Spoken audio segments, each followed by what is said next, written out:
Hello students, मैं अंजलि पयाल स्वागत करती हूँ आपका आईसीटी वर्चुअल क्लासरूम देहरादून से।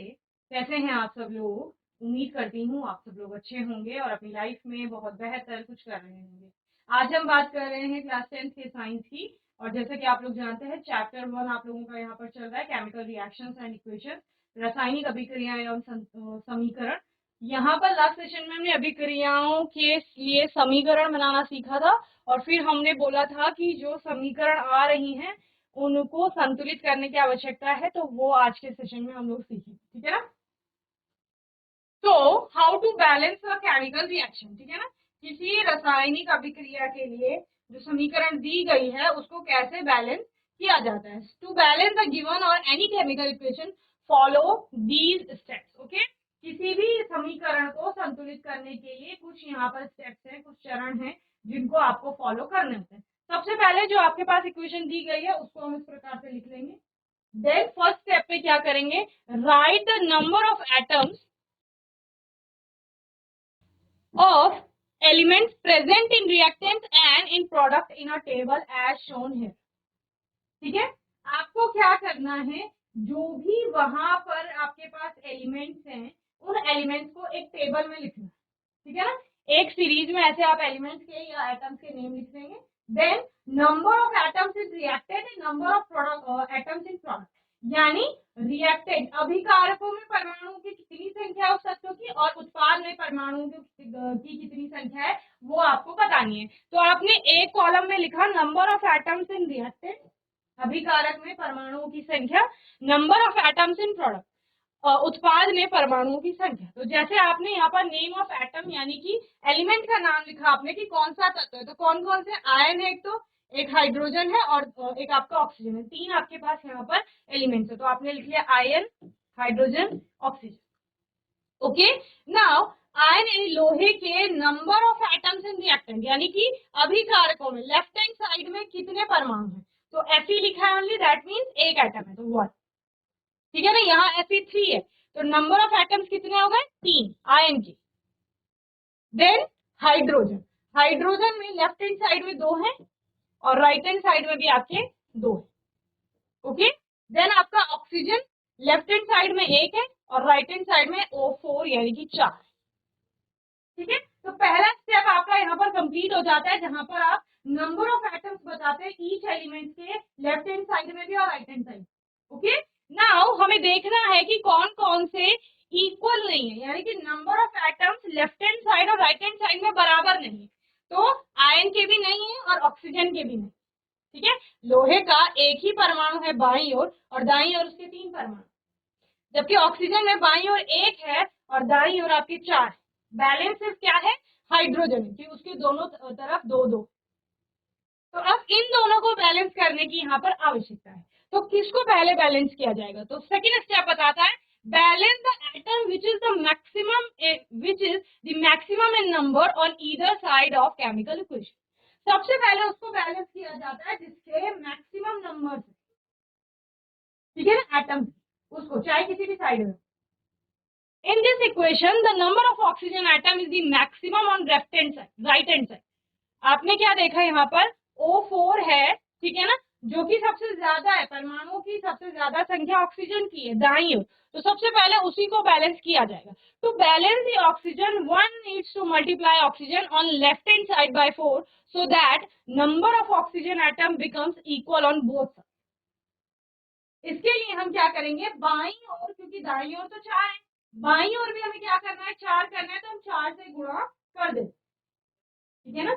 मैंने आपको बताया था आप आगे नंबर चेंज कर सकते, यहाँ चेंज नहीं कर सकते सब्स्टिट्यूट, क्योंकि इससे आपका केमिकल फॉर्मूला चेंज हो जाएगा। केमिकल फॉर्मूला चेंज होगा तो उससे आपका पूरा जो कंपाउंड है, प्रोडक्ट है या रिएक्टेंट है, वो आपका चेंज हो जाएगा। तो ये हम नहीं कर सकते, ठीक है ना। हम सिर्फ नंबर ऑफ मॉलिक्यूल में चेंजेस ला सकते हैं। Okay, so now that number of oxygen atoms become equal on both sides।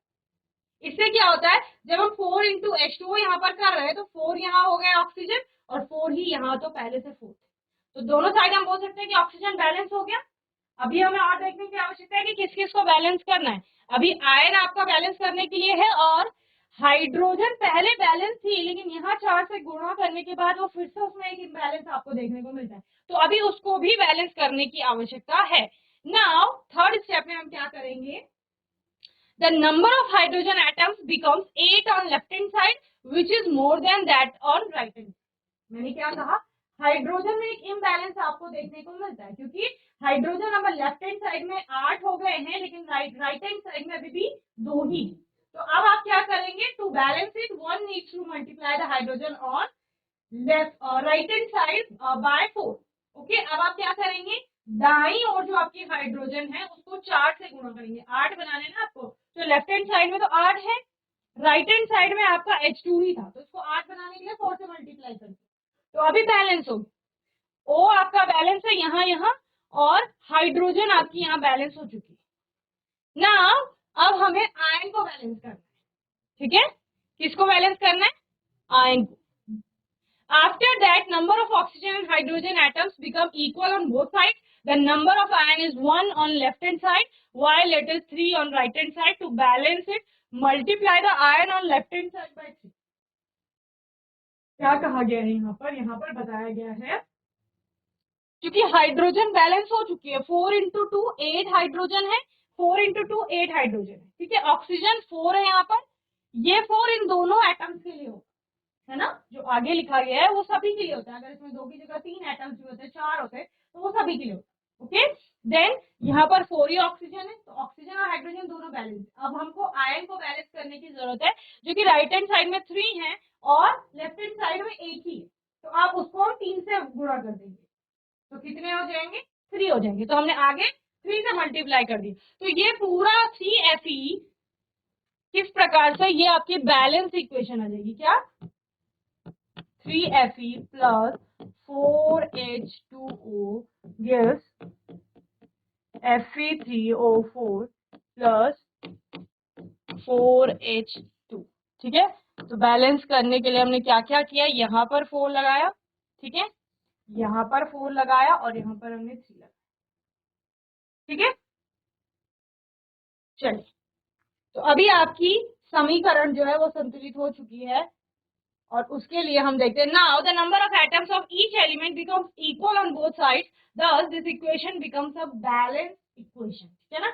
अब ये क्या बन चुकी है, एक बैलेंस इक्वेशन बन चुकी है। अब आप फिर से वही तालिका बनाएंगे और उसमें दोनों साइड में, लेफ्ट हैंड साइड भी और राइट हैंड साइड भी, यानी कि रिएक्टेंट्स में भी एंड प्रोडक्ट्स में नंबर ऑफ एटम को काउंट करेंगे, टोटल निकालेंगे कितना हो रहा है, तो वो बराबर होंगे सभी एटम्स के ना। सभी एटम्स के बराबर का मतलब, अगर हम आयन को लेकर चल रहे हैं तो आयन के लेफ्ट हैंड साइड में भी और राइट हैंड साइड में same numbers of atoms, okay, same hydrogen same oxygen, okay. जैसे आयन लोहे की बात कर लेंगे, हम number of atoms in reactant 3 हो गए, लेफ्ट हैंड साइड में 3 है, राइट हैंड साइड में भी कितना है, 3 है। देन हाइड्रोजन की बात करते हैं, लेफ्ट हैंड साइड में 8 हो गए और राइट हैंड साइड में भी 8 हो, ओके। ऑक्सीजन की बात करते हैं, लेफ्ट हैंड साइड में 4 हो गए और राइट हैंड साइड में भी 4। तो अब ये क्या हो गई, ये बैलेंस इक्वेशन होगी, यानी संतुलित समीकरण हो गई, या बैलेंस केमिकल इक्वेशन, संतुलित रासायनिक समीकरण इसको कहा, okay. So after balancing the above equation can be return as follow, okay, इस तरह से इसको अब लिखा जाएगा जब संतुलित की जाएगी, ओके। अभी एक एक करके आप लोग सारे स्टेप्स नोट कर लेंगे, यहां से लेकर चले थे हम। सबसे पहले तालिका बनाएंगे,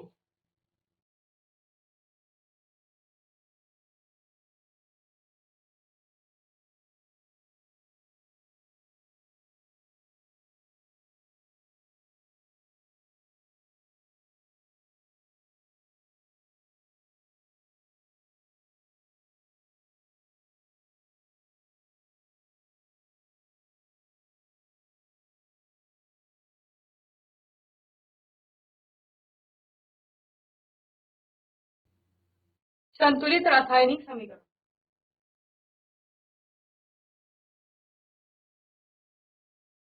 तत्व के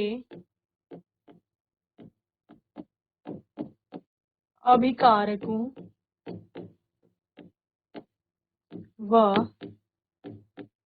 उत्पाद में या उत्पादों में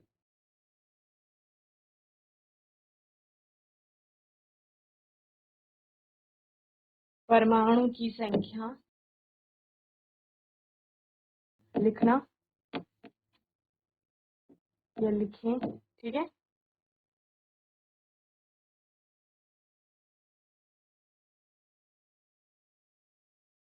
इसके लिए आप एक टेबल बनाएंगे, एक सारणी बनाएंगे इस प्रकार की, ठीक है। तो परमाणु का या तत्व का नाम आ जाता है यहाँ पर,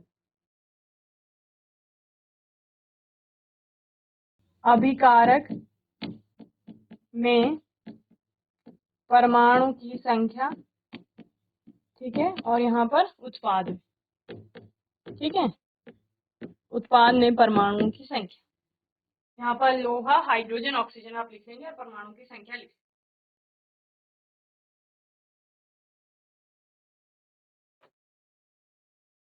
चलिए, first step, then second step, balance the atom which is the maximum in number on either side of chemical equation, ठीक है ना।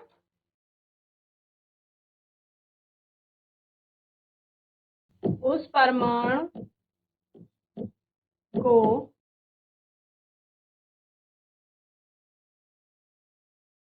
संतुलित करें, या उस तत्व के परमाणु, उस तत्व को संतुलित करें, उसके परमाणुओं की संख्या को संतुलित करें जिसकी संख्या सबसे अधिक है, किसी भी साइड, ठीक है ना, किसी भी ओर, चाहे लेफ्ट हैंड साइड बोल रहे हैं चाहे राइट हैंड साइड। चलिए, नाउ थर्ड स्टेप में आपने क्या किया, now the number of hydrogen atom becomes 8 on left hand side which is more than that on right hand side. To balance it, one need to multiply the hydrogen on right hand side by 4. Okay, hydrogen के परमाणु को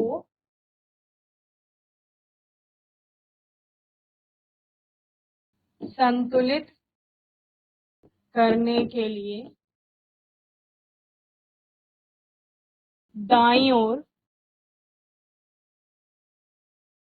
hydrogen को 4 से गुणा करें, ठीक है।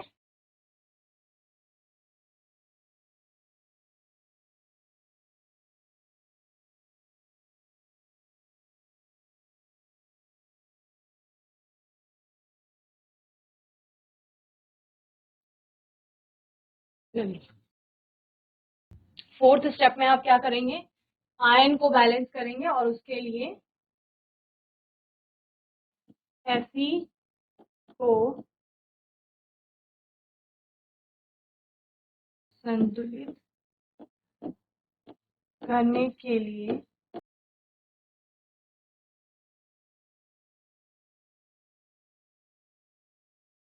बाईं ओर 3 से गुणा करें,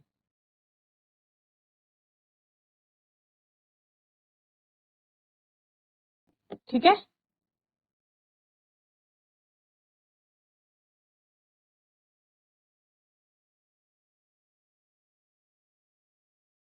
चलिए, now the number of atoms of each element become equal on both side, ठीक है ना। अब क्या होता है, अब सभी तरफ जो सभी यानी कि दोनों साइड, ठीक है ना, दोनों साइड आपके नंबर ऑफ एटम जो है यानी परमाणुओं की संख्या जो है दोनों ही तत्वों की वो यहाँ पर बराबर हो जाती है। ओके, तो अब जो आपके पास समीकरण है वो संतुलित, ओके, ये आपकी क्या है, संतुलित रासायनिक समीकरण।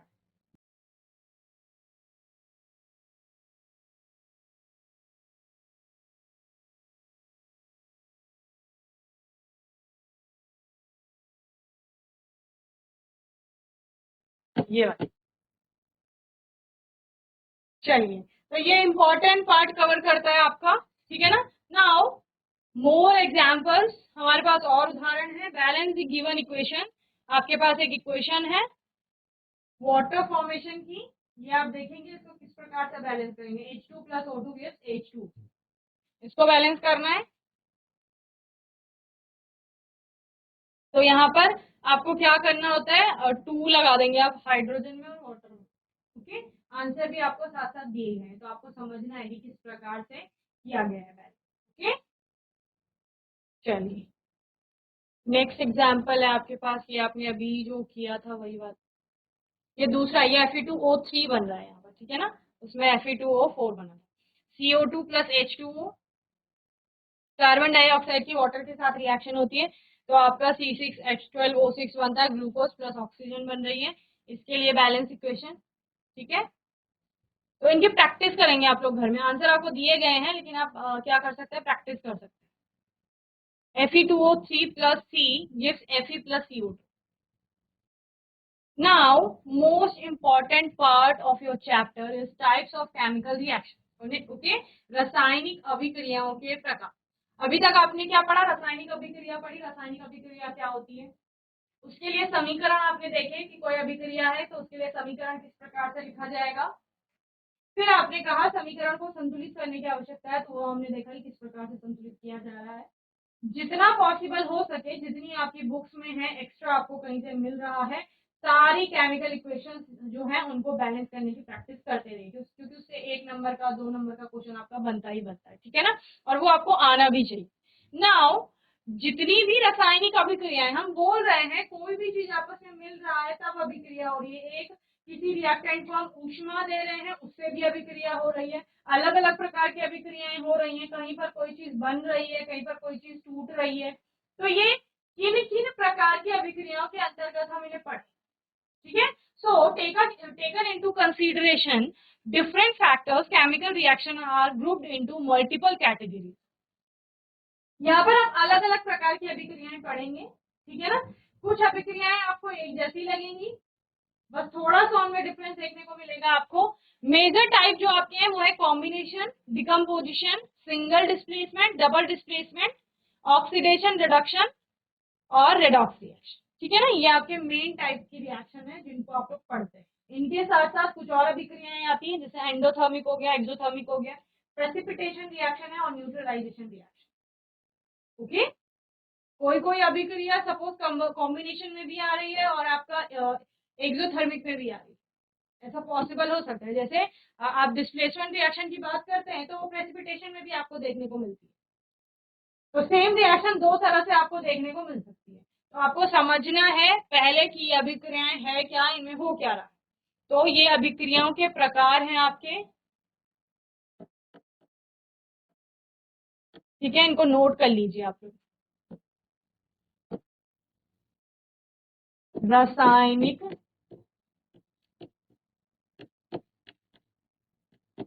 अभिक्रियाओं के प्रकार। ठीक है ना, कॉम्बिनेशन, संयोजन जिसे कहा जाता है। ठीक है, डिकम्पोजिशन, वियोजन, अपघटन भी इसके लिए वर्ड यूज करते हैं। ठीक है, सिंगल डिस्प्लेसमेंट, विस्थापन, एकल विस्थापन भी कहा जाता है। Double displacement, द्विविस्थापन।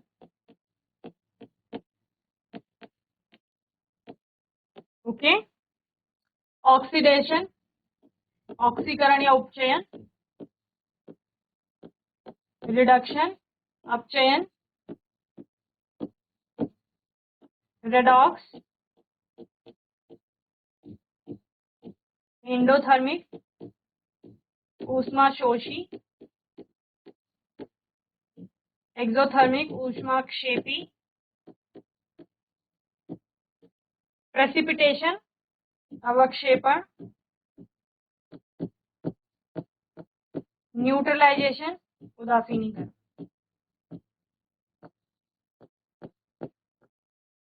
ठीक है, चलिए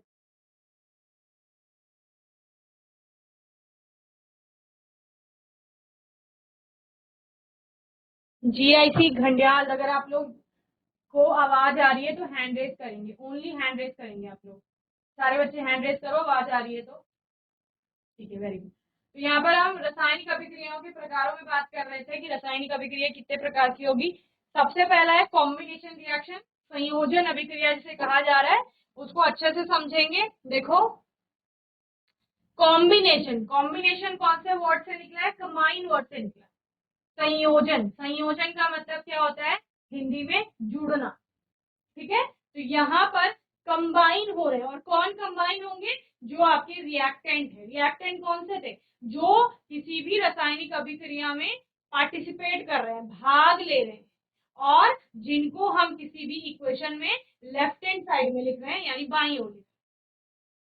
तो अभिकारक जो दो हो सकते हैं या दो से अधिक हो सकते हैं, कम से कम तो दो होंगे, ठीक है ना। तो कम से कम दो अभिकारक या उससे अधिक, तो दो या दो से अभिकारक जब आपस में जुड़ेंगे क्या करेंगे, कंबाइन होंगे या संयोजित होंगे और उसके बाद सिंगल प्रोडक्ट बनाएंगे यानी एकल उत्पाद बनेगा। तो ऐसी रासायनिक अभिक्रिया को कहा जाएगा कॉम्बिनेशन रिएक्शन यानी कि संयोजन अभिक्रिया।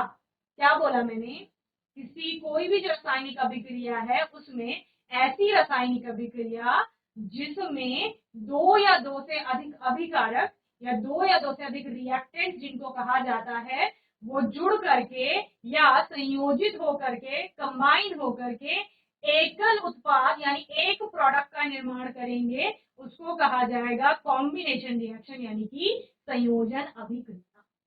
ठीक है ना। तो यहाँ पर होगा क्या, reaction in which two or more reactants combine to form a single product. क्या कहा गया, टू और मोर रिएक्टेंट, दो या दो से अधिक अभिकारक कंबाइन होंगे टू फॉर्म, किसको बनाने के लिए, अ सिंगल प्रोडक्ट, एकल उत्पाद यानी एक उत्पाद को बनाने के लिए दो या दो से अधिक अभिकारक क्या हो रहे हैं, जुड़ रहे हैं। तो इसको क्या कहा जाएगा, सिंगल प्रोडक्ट। एक बहुत सिंपल से एग्जांपल से समझिए, जैसे हमें कोई डिश बनानी होती है, खाना बनाना होता है कुछ भी, तो उसको बनाने के लिए हम अलग अलग इंग्रेडिएंट्स का यूज करते हैं, अलग अलग चीजों का यूज करते हैं, अलग अलग सामग्री हम लोग लेते हैं। सभी सामग्री को मिला करके किसी न किसी रेसिपी के थ्रू पहले ये डालना है, बाद में ये डालना है, फिर ये डालना है, ऐसे ऐसे करके सारी चीजें मिक्स कर दी और एक डिश बनाई है। तो बहुत सारी चीजें थी हमारे पास, दो या दो से अधिक वो चीजें थी और उसके बाद एक प्रोडक्ट बना, तो उसको कहा जाएगा कॉम्बिनेशन रिएक्शन। जैसे आपने बोला हम चाय बना रहे हैं, तो चाय बनाने के लिए आपने पानी यूज किया, दूध यूज किया, चाय की पत्ती, चीनी, ठीक है ना, और बहुत सारे फ्लेवरिंग एजेंट आपने उसमें डाले। सपोज आपने जिंजर डाला, अदरक, या फिर उसमें इलायची डाली और मसाले डाले कोई, तो इस तरह से तो आपने वो 4 5 6 चीजें मिक्स करके एक प्रोडक्ट बनाया जो चाय थी आपकी पीने वाली चाय, ठीक है ना। तो इस तरह से दो या दो से अधिक अभिकारक, उन सभी इंग्रेडिएंट्स को हम अभिकारक कहेंगे, उन सभी अभिकारकों को जोड़ करके हमने एक उत्पाद बनाया, जो फाइनल प्रोडक्ट हमारा बना है वो सिंगल। इसी को क्या कहा जाएगा, यहाँ पर आपका कॉम्बिनेशन रिएक्शन कहा जाएगा। पर आप चाय का एग्जाम्पल यहाँ पर नहीं दे सकते, आप किसी रासायनिक अभिक्रिया का एग्जाम्पल दे रहे हैं, तो अलग अलग रासायनिक अभिक्रियाएं आपको बताई जाएंगी जो इसके अंतर्गत पढ़ी जाएंगी। Okay, now it takes the form of x plus y give x y. तो यहाँ पर क्या हो रहा है आपका, एक उन्होंने कॉमन एग्जाम्पल लिया, सपोज x कोई चीज है और उसमें हम y मिला रहे हैं, तो दो अभिकारक हो गए, है ना। ये दो अभिकारक जुड़ रहे हैं और उसके बाद क्या बन रहा है, एक्स वाई, एक ही चीज है, ये एक प्रोडक्ट बन रहा है। मैंने आपको क्या बोला था, रासायनिक अभिक्रिया के लिए जो समीकरण लिखी जाती है, तो उसमें अगर दोनों के बीच में प्लस का साइन आ रहा है, दैट मीन्स वो दो अलग चीजें, ठीक है। अगर उनके बीच में प्लस का साइन नहीं है, इसका मतलब ये एक ही चीज है। तो यहाँ पर एक्स और वाई के बीच में प्लस का साइन था, धन का चिन्ह था, जो x को y से अलग कर रहा था, यानी x कोई अलग है और y कोई अलग चीज, ठीक है। जब उन दोनों के बीच में धन का चिन्ह नहीं आया, दैट मीन्स वो एक ही कोई कंपाउंड होगा, कोई प्रोडक्ट होगा, ठीक है ना, इस तरह से। तो ये क्या है, ये आपका कॉम्बिनेशन रिएक्शन का एक फॉर्म। जरूरी नहीं है दो, हमने क्या बोला, to or more than to, ठीक है ना, दो या उससे अधिक, ये दो है। सपोज कोई अभिक्रिया है जिसमें तीन चीजें x plus y plus z, तब आपका क्या बनेगा, एक्स वाई जेड, सपोज ये बन।